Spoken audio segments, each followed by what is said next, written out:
Yeah, good morning. Welcome to the second and the last lecture on Moonshine. And so let's start with a little recap on what we have seen yesterday. And after that, I think there will be a natural point where we can ask more questions if that's necessary. And after that, we'll hike straight into the land of Moonshine. So first, recall we said roughly what Moonshine is. Well, we have two types of mathematical structures. One goes under the name modular objects, and we have seen the most well-known examples of this, which is the modular function yesterday. And then we talked about some fun facts about finite groups that are relevant for the story. And roughly speaking, Moonshine refers to the connection between the two. Unexpected is not well-defined mathematical term, but if it's too obvious, and people tend not to call it Moonshine. And then the hope is to find some physical theory here which will solve the Moonshine problem, a particular Moonshine problem, by giving the Moonshine relation some, meaning and explanation. And typically, how it's related to modular objects is through the computation of some physical quantities. For instance, partition function. And the finite groups then plays a role typically as appropriately defined symmetry group of your physical theory. So that's sort of very vague definition of Moonshine. And then we talked about examples of modular objects, and the simplest example is what's called the J function, and it is invariant under the SO2Z transformation.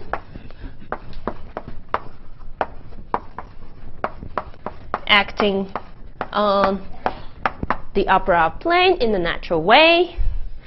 And further, it has the property that as tau goes to I infinity, okay, the low temperature limit, if you're doing partition function, then it starts with Q to the -1, and the second term is 0.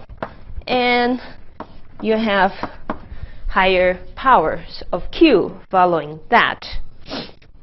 And it turns out that these two conditions specify the J function uniquely. And the key reason why this is true is that the fundamental domain on the upper half plane of SO2Z is a circle up to a few points that you have to glue in. And this J function then provides an isomorphism between the two circles. And we know that once you specify 3 points on the circle, this is fixed. So this is why J function, the J function is unique. Another interesting fact that we mentioned about this function is that when we write out the other terms, we see that the number look suspiciously interesting in its connection to the largest sporadic group, the monster group.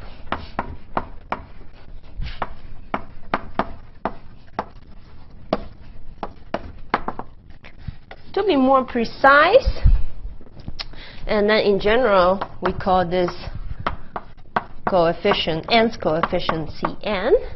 To be more precise, well, this one is the dimension of V1, the trivial representation, the smallest representation of the monster, and this is V1. You add in the smallest non-trivial representation of the monster group, which has dimension 196,883, and so on. And as some of you asked me, I think privately yesterday, this pattern, of course, has to break because there is just 194 irreducible representations. This small v runs only to V194 for the monster group.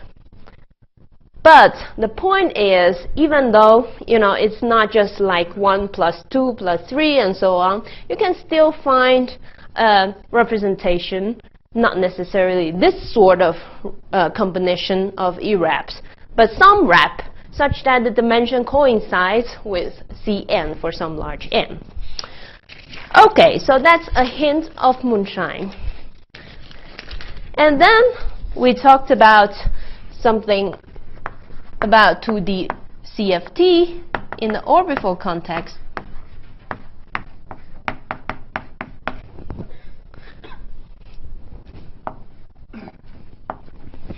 Okay, well, so we explained very briefly why we expect a partition function.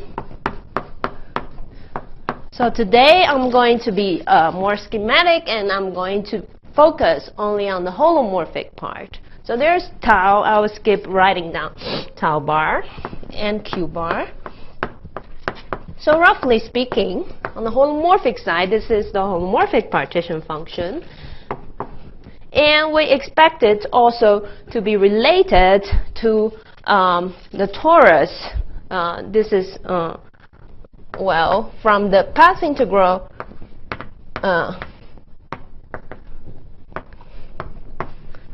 from the path integral intuition, we expect it to be given by something like this.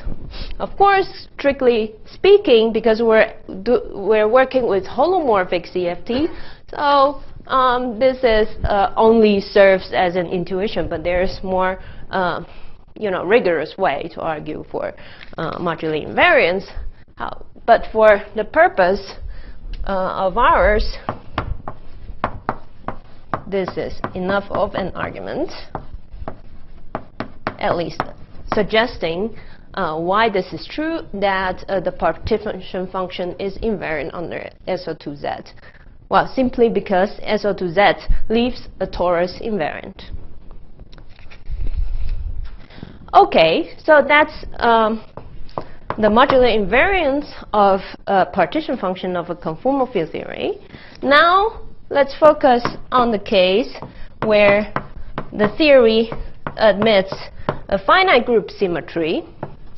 That means that the Hilbert space is a representation of a certain finite group G. Moreover, this group G commutes with the Virasoro algebra, and hence each subcomponent, okay, graded by n, denotes the eigenvalue of L0 minus C over 24 is a representation of the finite group G. Then you can have finer information than your partition function. Namely, the partition function simply computes the dimension of these Hilbert spaces. But if you have a group action, you can also compute how the group acts on the representation in terms of the characters, the group characters. So in our notation yesterday, we'll draw a box diagram like this. This is computed as this.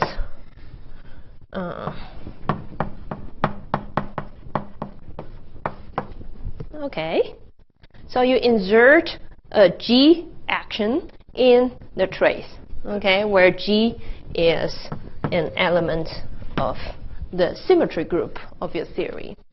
So this is, of course, the same as, indeed, the group character graded by the L0 eigenvalues. Okay. But how about the SO2Z action? You see here, because you have a decorated torus with a different boundary condition on the time circle, on the temporal along the temporal circle and the spatial circle. So this is not SO2Z invariant. In particular, you expect the S transformation to be given by, you know, just exchanging the two boundary conditions, because the action of S transformation on the torus is exchanging the A and B cycle. And I'll use the notation of this equality sign on the bracket as this means equality up to a phase. Okay? And in the notes that I'll eventually write for TASI, I'll get all the phases in details. But for now, we don't want to spend the whole lecture on phases. So here is the notation to get away with that. Okay, and in general, more generally, you can just straightforwardly generalize this transformation property.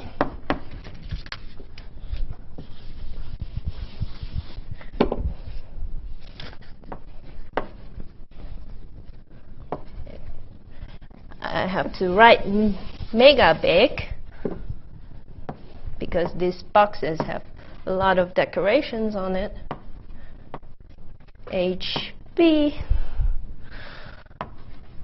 CHD C tau plus D A tau plus B. Oh, talking about lecture notes,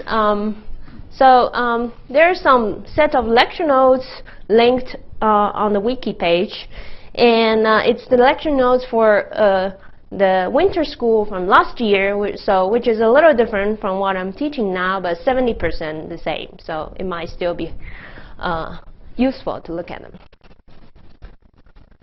Okay, so this is the decorated version of SO2Z transformation when your theory has a finite group symmetry.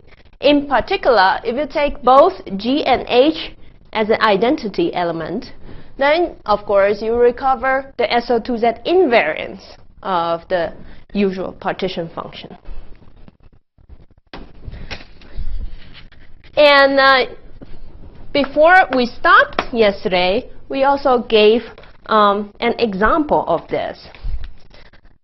Namely, we take a theory such that the original theory has as target space the 24-dimensional torus defined by the Leech lattice, the unique self-dual even positive definite lattice in 24 dimensions that have no roots. Okay, so no shortest length lattice vector. And then we take a very simple orbifold, which is Z2, generated by G, an order 2 element, which acts by inverting all inverting all directions. And then we computed this the partition function of the orbifold theory. And yesterday the notation is that we call that the partition function of the FLM model because it's constructed initially by Franco, Lebowski, and Merman. And an orbifold theory partition function is obtained by combining all twisted sectors and all possible twinings to ensure the G invariance of the final Hilbert space. Okay? And now we have computed this on board. If you didn't take notes, I noticed that it's also in the notes of She-In's lectures. And you arrived at nothing else but the J function. Okay, so that's what we talked about yesterday.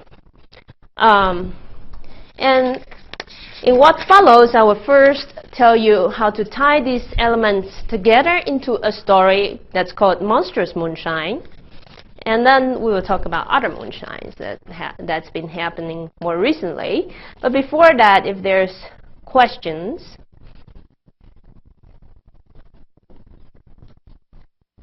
So yeah, the recap is all crystal clear. That's fantastic. So, okay. So yesterday, we say that there could be, you might want to conjecture that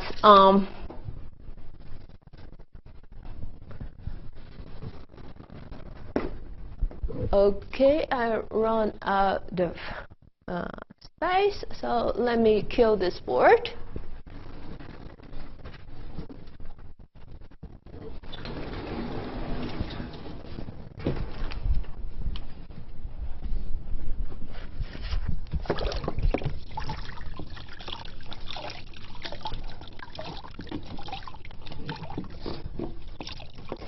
So yesterday we saw that from looking at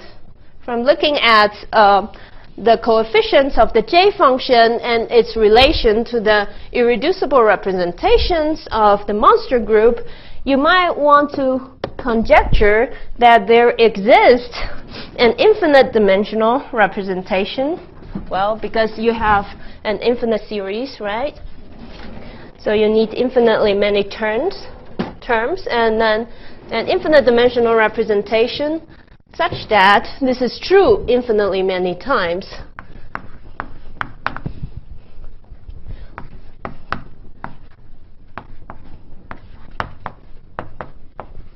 And we, again, need a Z grading corresponding to different powers of Q such that in each term it is finite dimensional, the representation.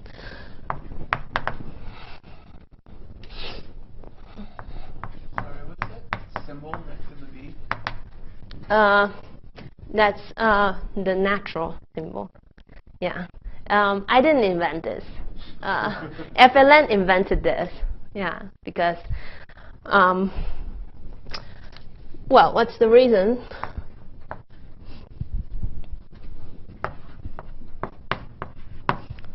Because people are looking for representations of the monster group, such a weird sporadic group. Representation just means something that the group can act on, right? Because there's no lattice, there's no and it's sporadic, it's not in one of the families, so it's kind of weird.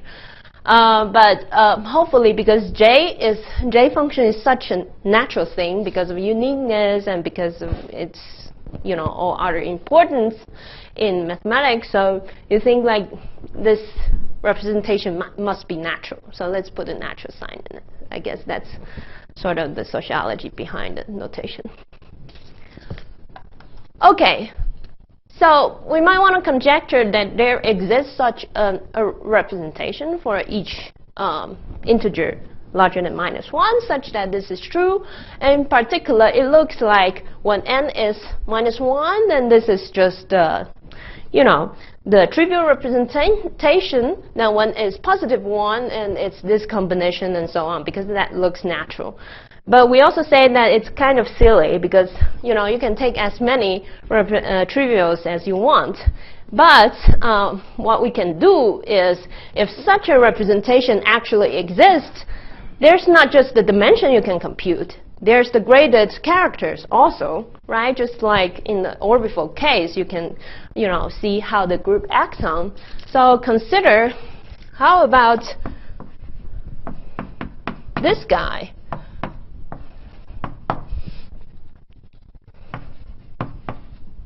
So we replace that.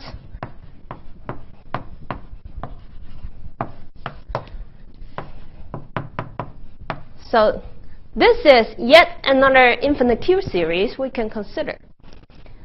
And the conjecture says that such that, you know, this is the situation for the identity element. Moreover,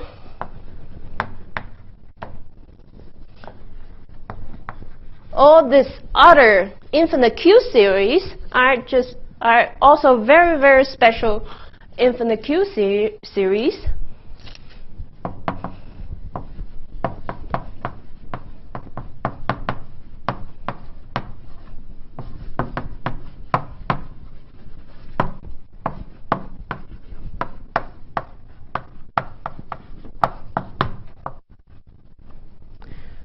Okay. For all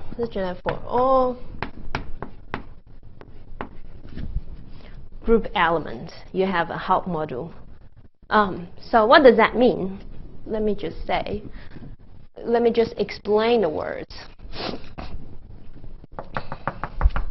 So it means that TG tau is again the unique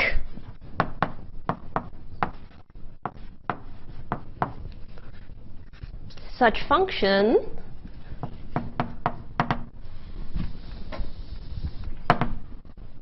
such that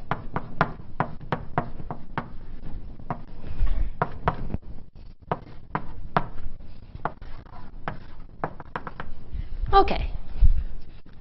So first of all, this subgroup of SO2R has to have the property that it defines genus 0 quotient on the upper half plane, just like SO2Z. So it's no longer the keyhole. It has some funny shapes, but when you compactify it, it's again a sphere. And once you accept that, again, we have the same argument that once you fix these terms, this behavior at the cost at I infinity, you're done. This is unique. Okay. And we know that this has to be true because we know that the leading term is a trivial representation, so this is the same for all G. And the second term has no dimension, so this is 0. So then you're done.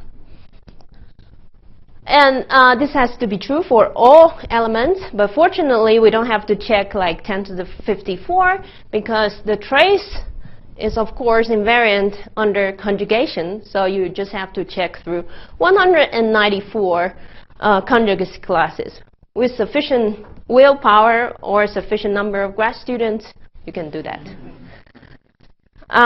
So this is the conjecture, the so-called Monstrous Moonshine conjecture that was posed in the year 79. And by now, of course, it's a theorem. Monstrous Moonshine theorem. Okay. So how do you prove that?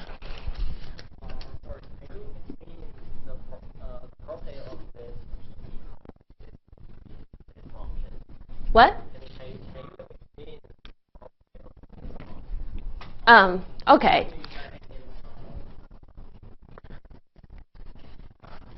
Well, first you assume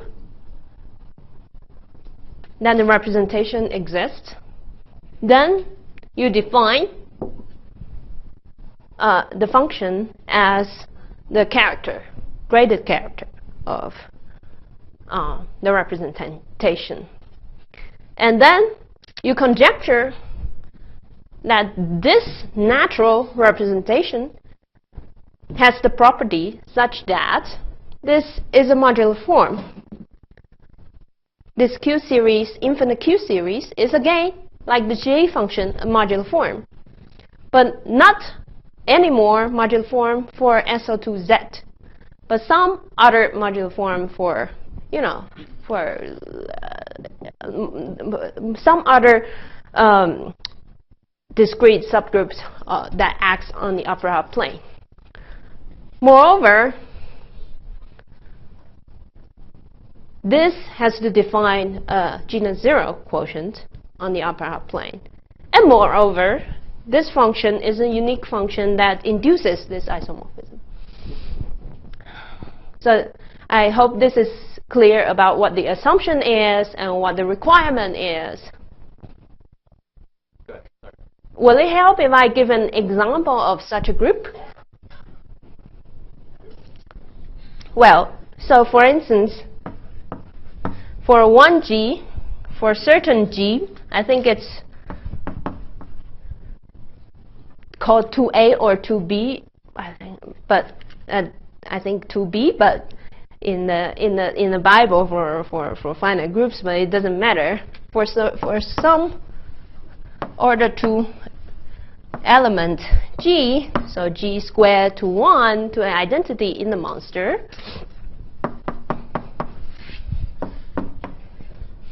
is defined at A, B, C, D, and C is even, and then all of them has to be integers, and this has to be also inside SO2Z.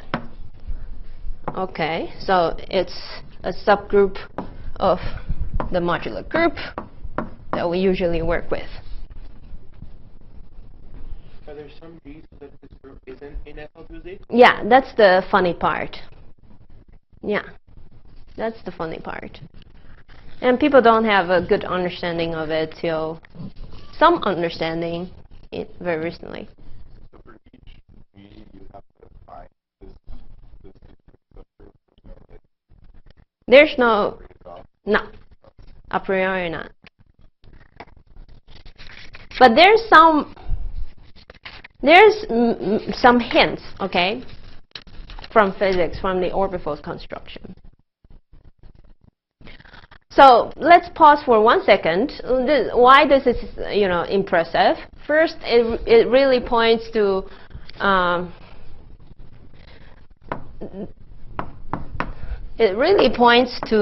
the fact that the largest sporadic group has a reason to exist. It has a natural representation in front of your eyes, under your nose, if you look into the world of modular forms. And that's also connected with the fact that the modular forms involved are just not any of your, you know, obscure modular forms. They're all very canonical objects, and once you put in extremely mild conditions, it's done. It's unique. So how to understand this? Well, it turns out that this orbifold theory has Monstrous symmetry. This is also proven by Frankel-Lepowski-Merman, and based upon previous important works by Rob Grease. So how do you understand it? We start with this target space, and we know that this guy already has big sporadic symmetries, but way smaller than the monster. This is called the Conway group that's acting. Well, Conway 0, he has too many groups, that's why we need to label them.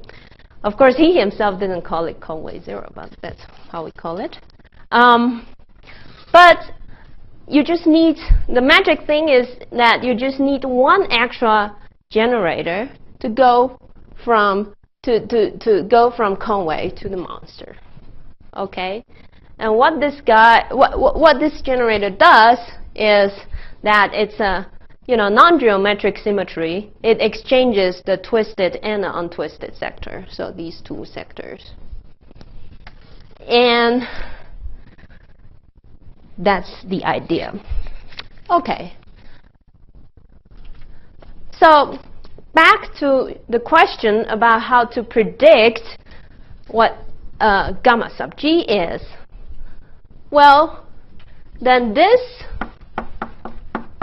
fact together with this fact, namely that SO2Z transforms like this up to a phase. So these two facts explains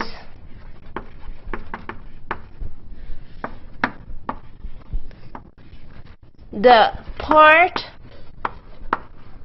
of gamma sub g, the relevant modular group, that lies inside SO2Z. Because this rule can only be applied for SO2Z elements. Otherwise, you're not preserving the torus even, so you don't know how to make such an argument.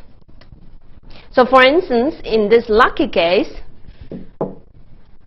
this explains the whole group. I mean, to turn it around, if you look at G, and then you look at the order of G, let's put this to be H to be identity in particular, then you see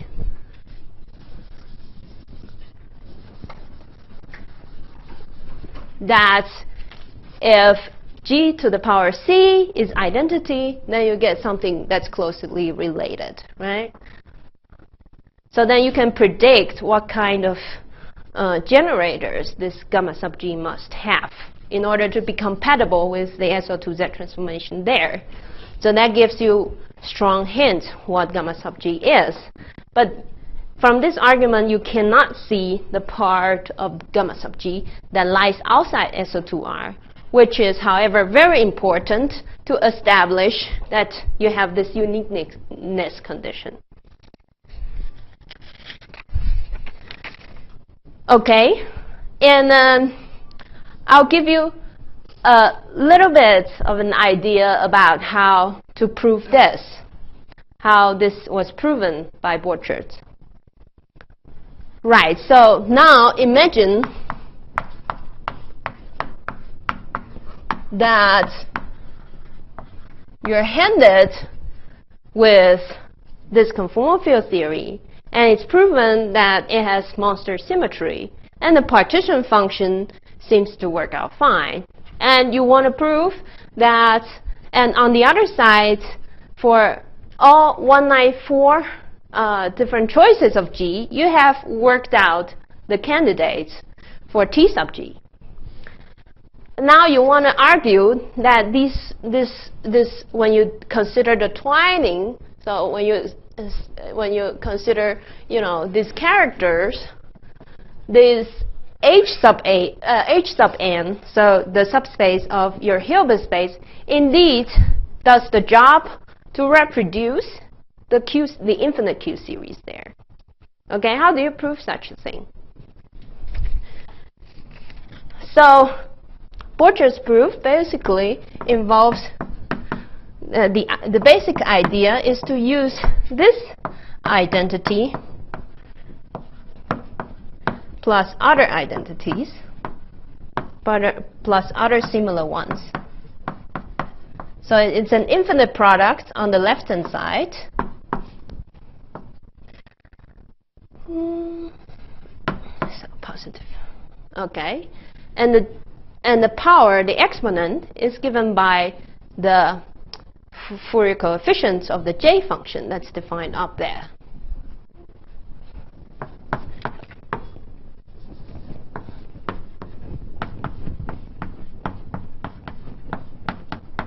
And this is an infinite sum, right? And just like Q equals e to the 2 pi I tau. Now we have two variables, and it's also related like this. And this, of course, also involves the c's, right, in the Fourier expansion. So what you get is a recursive relation among the coefficients.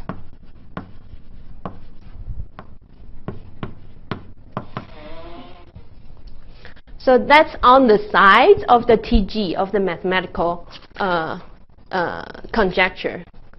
So what you can do is that take the FLM theory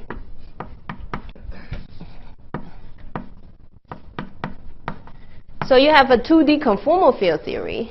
What you can do is to take the symmetric product theory of VFLM. In other words, you second quantize them. This n has nothing to do with that n, so let's use k. You second quantize the theory. And you can write down the partition function, the generating function for the partition function of this symmetric product theory given such k. And it turns out that it's also given by such, this kind of infinite product, because if you look at it, it has the form of, a bunch of taking a trace over a Fock space, basically. So then you also get recursive relations. So this can be generalized to coefficients of TG. Okay, so not just Cn, you can put a little g here for all g.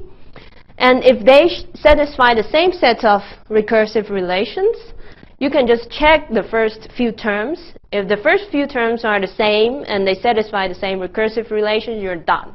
That's how this is proven. So string theorists thought, oh, okay, easy. So this construction is just, instead of considering two-dimensional CFT, you consider just really the full string theory and compute the partition function. So this is this has been made concrete last year. So the construction, physical construction to realize this mathematical construction is to take heterotic strings and compactify on, this on the non-supersymmetric side, on the FLM theory, and left, and then some other supersymmetric theory, which is actually also a nice one on the right-hand side. Well, so this, after proof, I can also just call this V supernatural, where you have proven that they're the same thing. And on the right-hand side, there's something called V supernatural, and such that these and a circle. Okay, and this realizes the setup that these guys are considering there. Moreover, this setup also gives some idea about what this gamma sub g is doing in the space-time picture. So to extend this picture out of SO2Z. Yeah.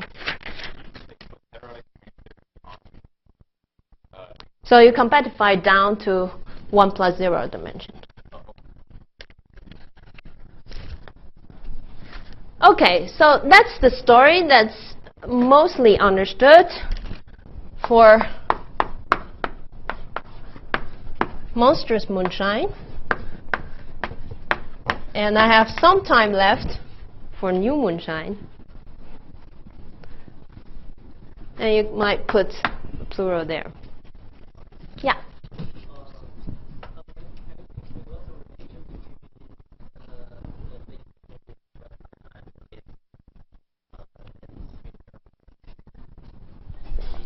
Okay. Yeah.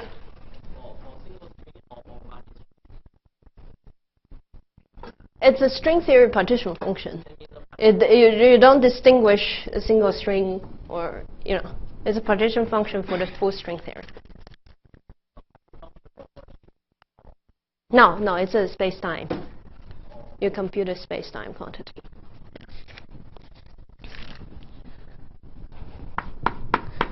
So to give you, now the goal for the rest of the lecture is to give you an idea about what's going on with the new Moonshine. Okay? And first,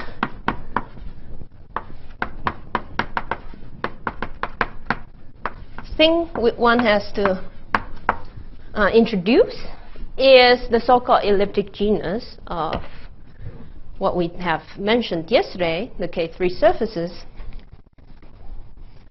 So for a superconformal field theory, let's call it T, script T, with 2, 2 superconformal symmetry, we define an elliptic genus of such a theory to be the following trace over the Ramond Hilbert space.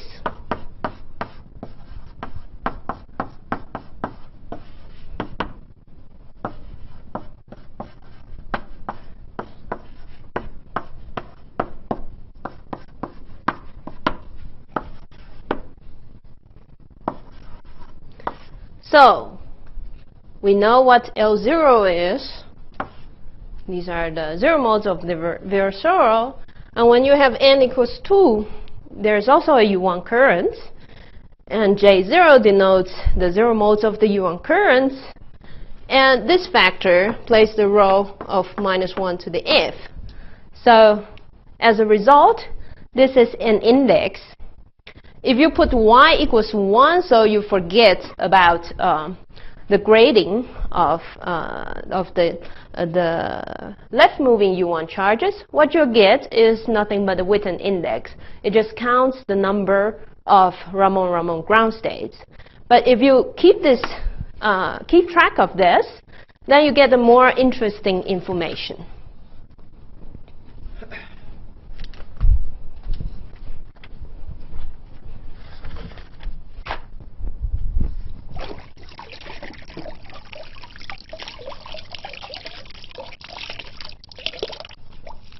So this is, elliptic genus is one of the quantities that you can actually compute without knowing all that much about the theory.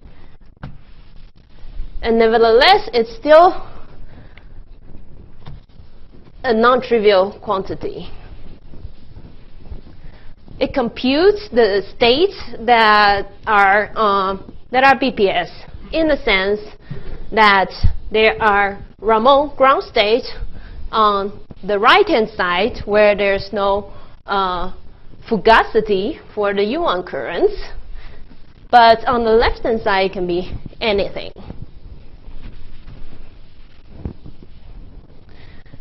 And you can show that there are nice properties. Yeah, I'm coming back to write this, if this is what you're asking. That's correct. Yeah.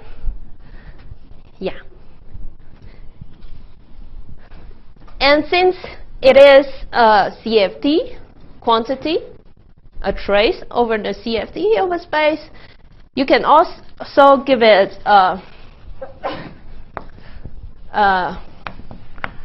interpretation in terms of part integrals. Namely, you also get some sort of modularity going on. So now you have two variables. They transform like this.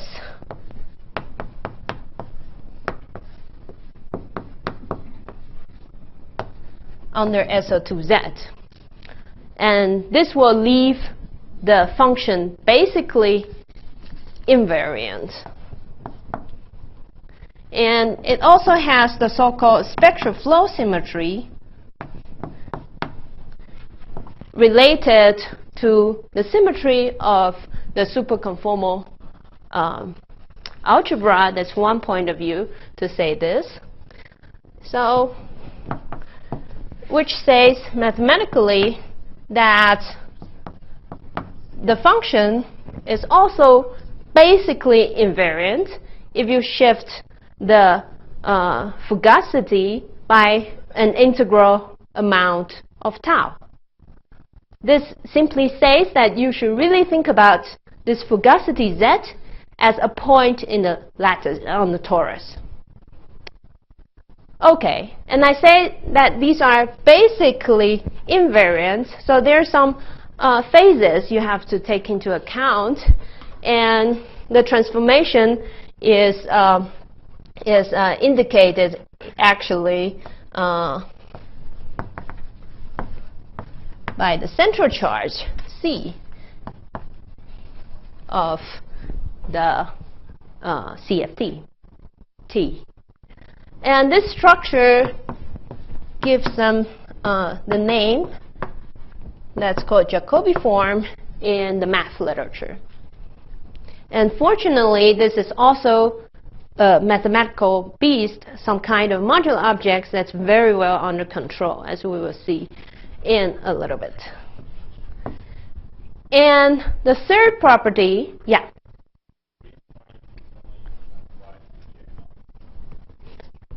Y bar? Yeah, exactly. You can put Y bar to the J bar. And what will happen is that you're basically computing a more refined version of partition function, which is very hard for general CFTs. And once you put one of the y's to be 0, you project it to the Ramon ground state on one side. So that gives the third property. I'm writing, so you can't see because it hasn't been written.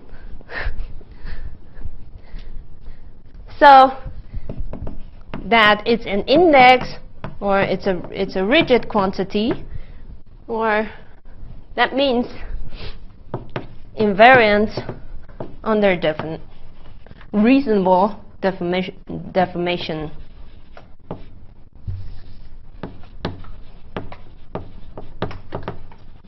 Of the theory. And I have to say that when writing these down, I'm assuming that the theory has discrete spectrum. There's no continuum. Otherwise, you have to be a little bit careful with these. Yeah. Yeah. Yeah, for n equals 2, you have to put it as an actual condition that it has spectral flow symmetry. But you still have spectral flow symmetry of the algebra. Yes, but the spectrum. Yeah, you still have to require that the theory cooperates with it. True.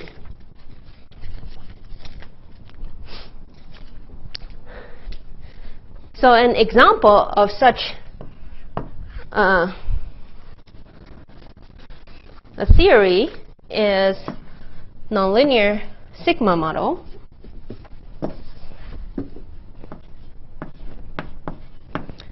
Well, basically it just says that you have a target space and your field is, you know, a map from the worldsheet to the target space.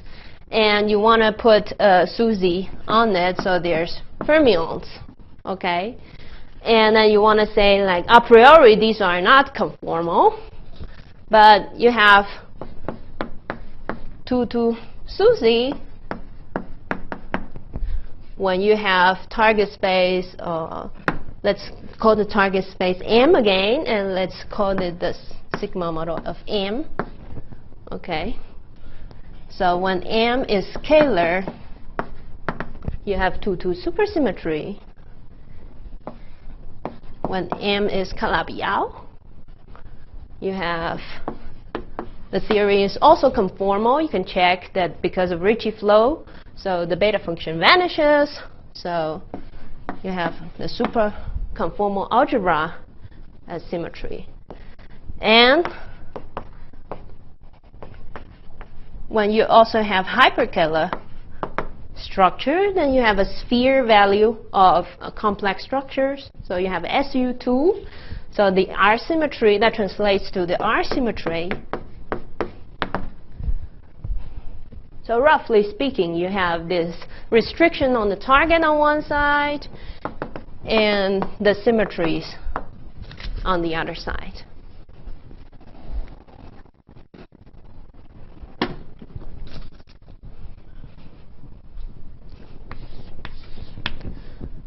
So example, as I have announced, the example will be K3 surfaces, but let's do Calabi-Yau two-folds in general. So there are only two types, right? One is boring, the other is less boring. So the C, the dimension, will be then for you. So you have super conformal theory for these Calabi-Yau cases, and the C will be given by 3 times the dimension of the target. And for this case, you have C equals 6. So then you can look up, you want to know what the elliptic genus is, and you look up your favorite math resources and look for the Jacobi forms that transform according to central charge 6. And the book or the website you're looking at will tell you that the available, there's just one available function. So again, uniqueness kicks in. And this function is, well, you can write it down very explicitly.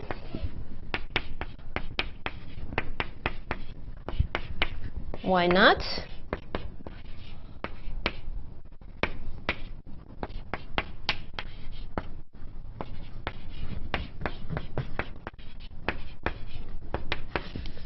Squared. Okay, so this is an infinite product, but you can put everything on Mathematica. And 2 similar terms. You just change out some signs and so on. So this is the only available function that transforms like a so-called Jacobi form according to C equals 6. But you don't know the prefactor. So after exploiting property 1 and 2, now let's exploit property number 3. It's index, it's rigid, so in the sigma model case, it's invariant under changing points in the moduli space of your Calabi-Yau. Your Calabi-Yau can be very skinny or very fat. The elliptic genus has to be the same.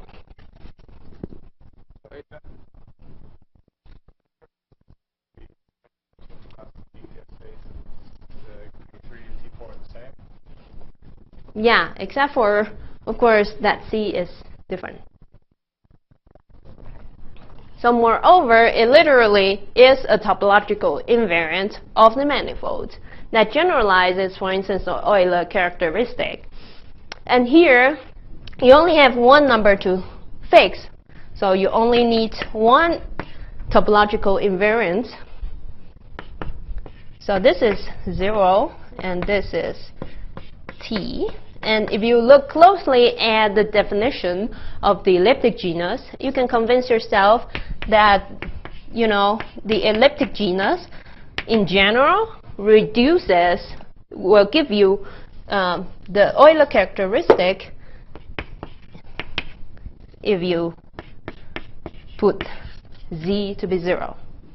In other words, it reduces to the well-known fact that the Witten index of the sigma model on the Calabi-Yau is nothing but the Euler characteristic of the Calabi-Yau. Okay, so look, when you put y to 1, right, z equals 0 is y to 1. So you turn off the fugacity, and this term becomes 1, and these two terms as well. So C equals 8 for K3 and 0 for T4. And voila, you're done by just using these three properties.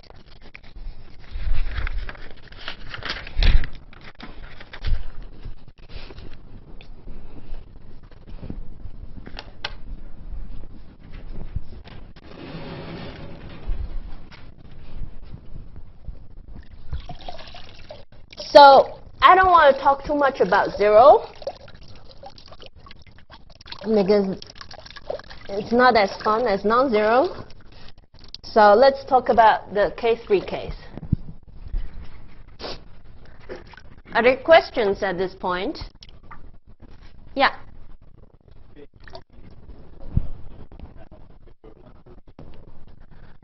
Why? Oh, they're proportional? Yeah, but 0 is proportional to everything. But okay, they're closely you can think about, okay, good.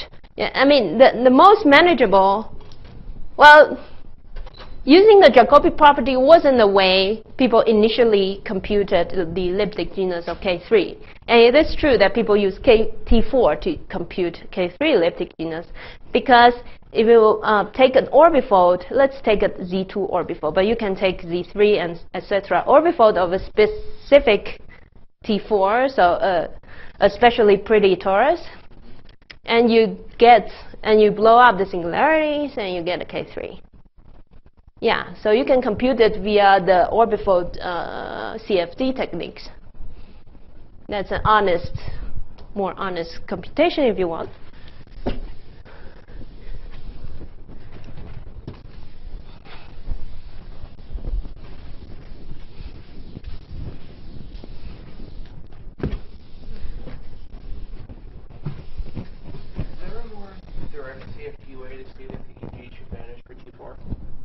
CFD way? Yeah. Yeah, yeah. Some zero mode somewhere or something. Yeah, yeah, yeah. You certainly can. Yeah. But let me say one more thing. Like for Calabi-Yau fourfolds, you can have different elliptic genus, but threefolds, the elliptic genus are all the same up to a constant. But you wouldn't say that Calabi-Yau threefolds are all the same. So this modularity can be sometimes too strong if you want.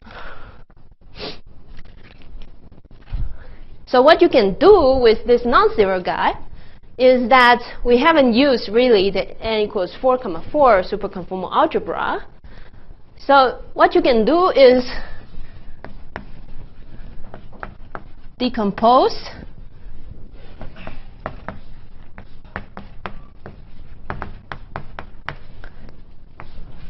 into, well,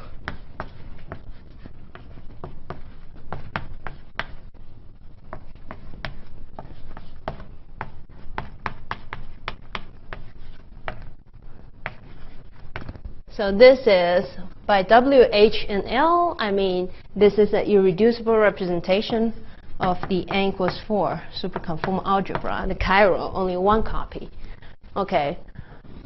We know that it has to work because the theory has n equals 4, 4. So why not do it, right? It looks like, it sounds like, you know, I mean, when people initially did it, they have more reasons to do it. But right now, it sounds like a bachelor project if I cannot come up with anything better. But let's do that.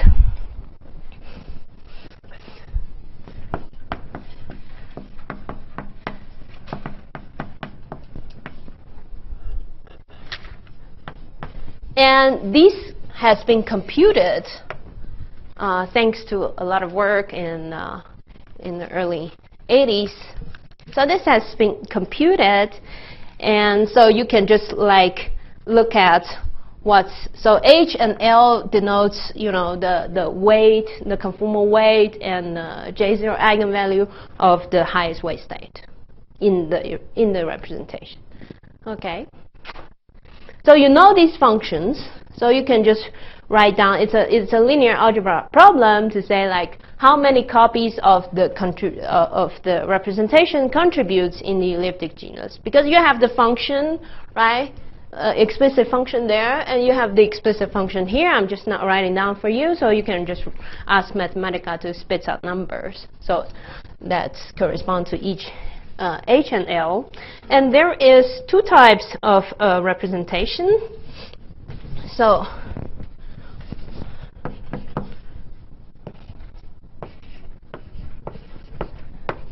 this is some prefactors, again, some infinite product of that sort.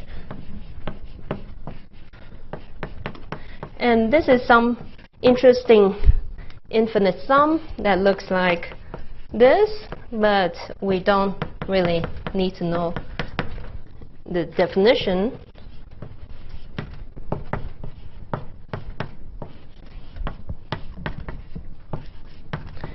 So these two terms correspond to the so-called massless representation, because they're annihilated by some actual supersymmetry generator. And these are the normal kind of representation, and moreover, this is an infinite sum. Okay? And Tn is the number of the representation of weight n plus 1/2, and they always have spin 1/2. Okay, that appears in the elliptic genus.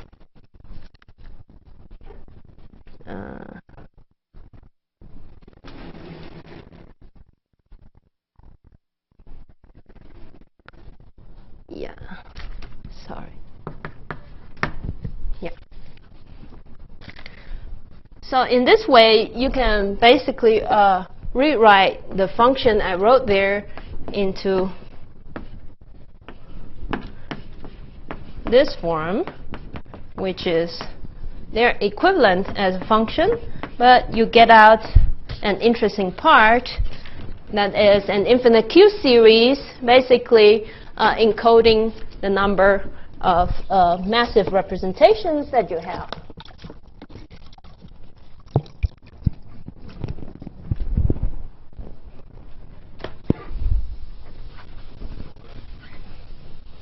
The tilde? Where is the tilde?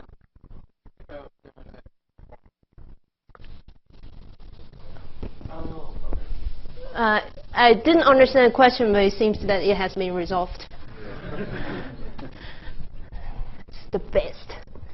And so we really want to know how many massive representations there are, right? So let's just look at it.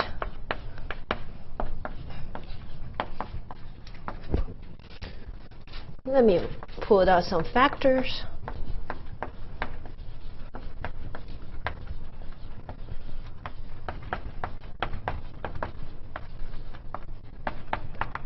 And it was observed in 2010 by Iguchi, Oguri, and Tachikawa that these few numbers, for instance, these three numbers on board, and I think there's a few more of them, 5 of them, are dimensions of irreducible representations of the sporadic group material 24, which is not as monstrous as the monster, but it's still huge. It has about 10 to the 9 elements, and it's a very, very nice group. Okay, so the story of Moonshine then starts again, because we want to know why, we want to know what these representations are, we want to know the twining, we want to put a G here and put a G there. And so that's what people have been doing. And first, let's talk about the property of H. It is not like J function, a nice modular function that we are very familiar with. But in some sense, it's even better, because it's one example of this kind of new object called mock modular form that's very sexy, in the recent years in the math literature.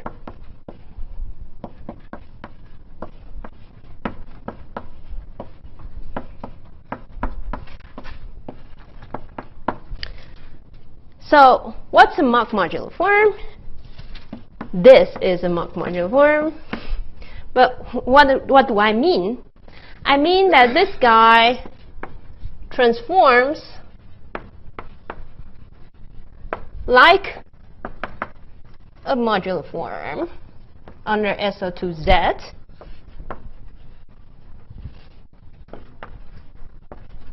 And now it has a non-trivial weight. So it's not invariant under rescaling of two-dimensional lattice. Weight is 1/2 if you care to know. And as you can see explicitly, there's this integral here, so it's no longer holomorphic. Okay.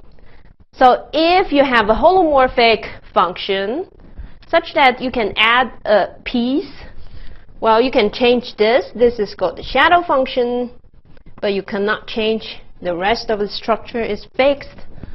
Okay. So it breaks holomorphicity in a very controlled way. And then by adding this non-holomorphic piece, you can get a function that transforms like a modular form. Then it's called a Mach modular form. So it has a beautiful story in mathematics involving our favorite Ramanujan and so on. It's almost too good to be true as a story.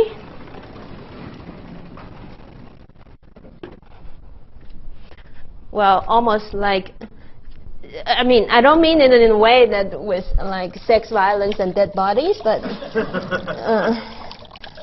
yeah, it's almost, you know, as interesting as that.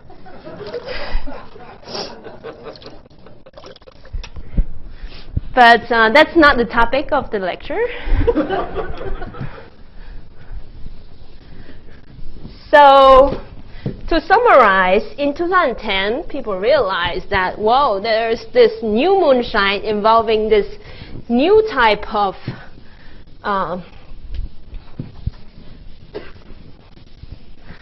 modular objects. And the immediate question is, of course, what's the physics? You know, what's the third corner in the diagram? In other words, how do we construct these infinite dimensional representation for now the Mathieu group? So to answer this question is a homework problem. So I'm going to talk about something else. So, and afterwards, it was realized actually that this case of Mach moonshine is just one example of what's called the Umbral moonshine.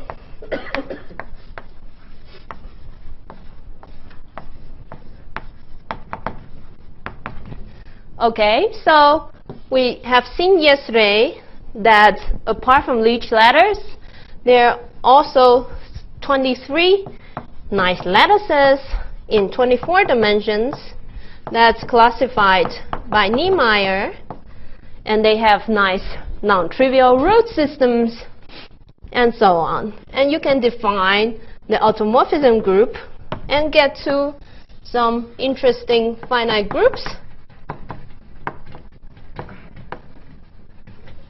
that we called Gx, where x is its root system, and we will denote the lattice itself by nx.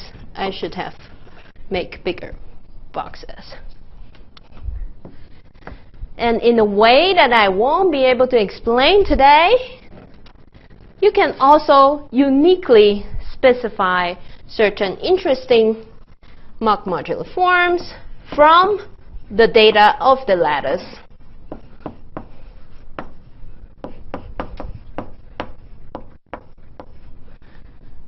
And you call it the resulting Mach modular form h of x.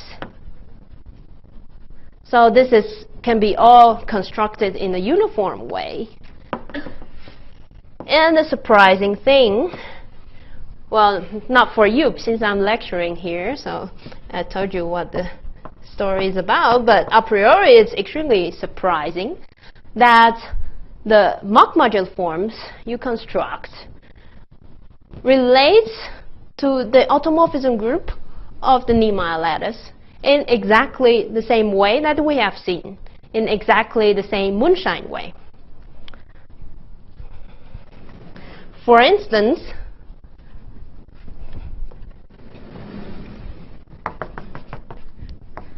if you take the simplest case of the 23, in the sense that you just have a lot of A1s, and as we have said yesterday, the group is just M24, and the mock module form you construct in this way recovers the Q series that we wrote there. But there are 22 more such examples. And after you observe that, you can generalize this construction by looking at how the group acts on the lattice and write down a mock module form for all elements of G.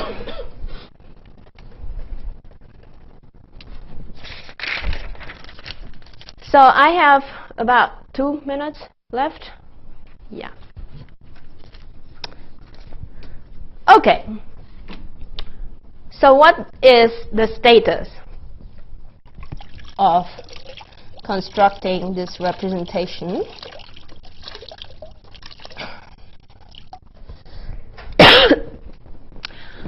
What I can tell you is that the initial case hasn't been solved. The M24 case, that was already 7 years ago that people started looking at it, but we haven't found a way to construct the infinite dimensional representation.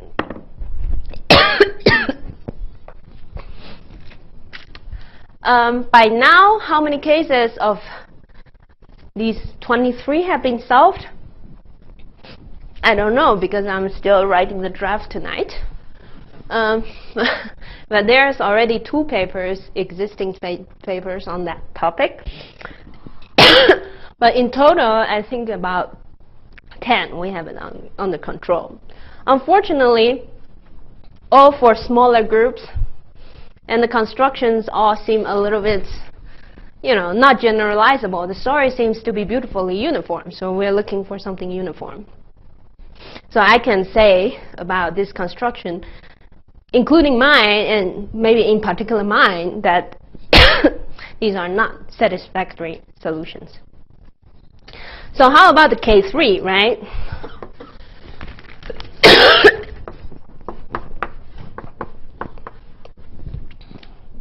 We have the elliptic genus of K3, and we have the Haupt modules for the monster Moonshine. So we know that V supernatural, the monsters, produces a lot of the Haupt module. There's another Moonshine that's very similar to the monster. It's sort of a super symmetric version of it. It has Conway symmetry, which also contributes a lot to the relevant objects are also Haupt module. And we see that we have seen that the M24 Moonshine can produce elliptic genus of K3. And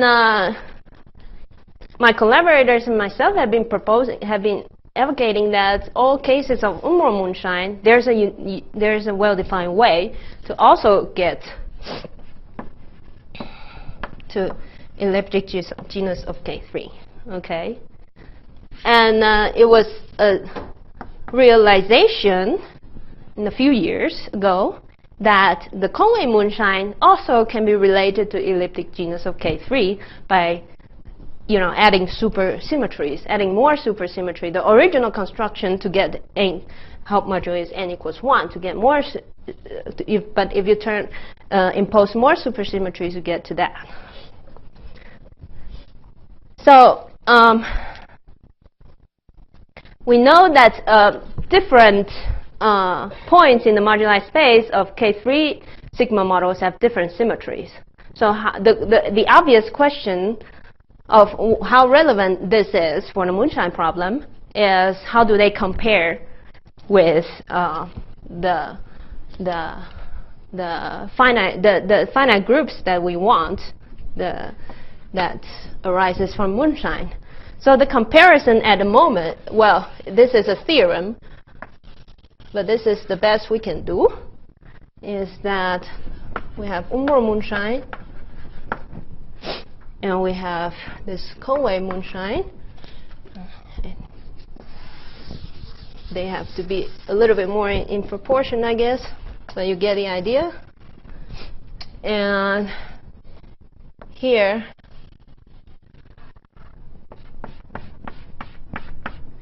here is the possible twinned elliptic genus of K3. Okay.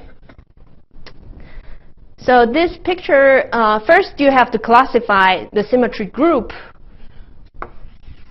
of when you move along the moduli space of sigma models of K3. Each point will have a different symmetry group, and you have first step is to classify what these are. Okay, and the second step is to classify how these groups might act on the elliptic genus, on the BPS spectrum, and hence classify the possible twinned elliptic genera that you might have. So once you do that, you compare to the data that you get from this arrow and this arrow. And this is where we are right now. So the conclusion is that this is not quite enough, but it gets you very close. In some cases, it's enough. But in general, it's not enough for all 23 cases. So we're looking for a better solution. And that's the homework problem. So I'll stop here.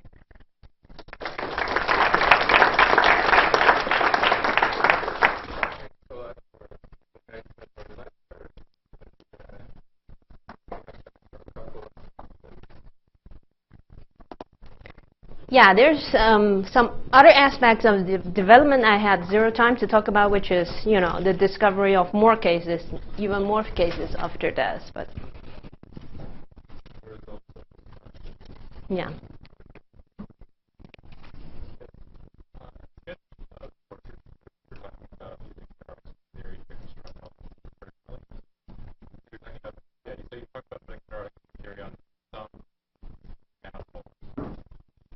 Well, it's not geometric per se, right? You have an S1, but the internal CFT part is this FLM theory on one side, and on the other side you actually put this side.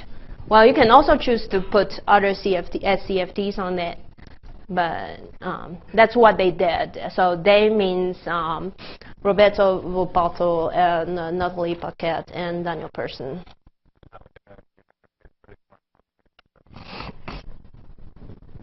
Yeah, but I mean, for his erotic string is as good as everything, I think.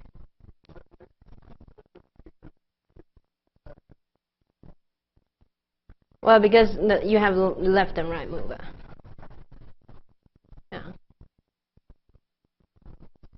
So this is it actually just Oh no, it's just the lattice points that have length square 2. So it's a small part of the lattice.